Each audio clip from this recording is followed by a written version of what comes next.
Bolaning siltash sindromi haqida bilib oling.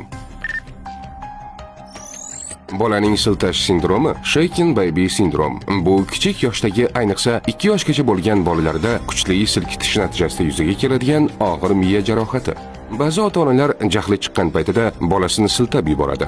Yana ba'zan bolani beshikka yotqizar ekan, ehtiyotsizlik bilan uni biroz qattiqroq siltab yuboradigan ota-onalar ham uchrab turadi. Ushbu video kontentni ko'rish davomida bu ishlarni nima uchun qilib bo'lmasligini bilib borasiz. 2 yoshgacha bo'lgan bolalarning miyasi suyaklariga nisbatan kichik bo'ladi, ya'ni miyaning hajmi kichikroq bo'ladi. Shuning uchun siltagan vaqtda qon tomirlari yorilib, miya ichiga qon quyilishi mumkin.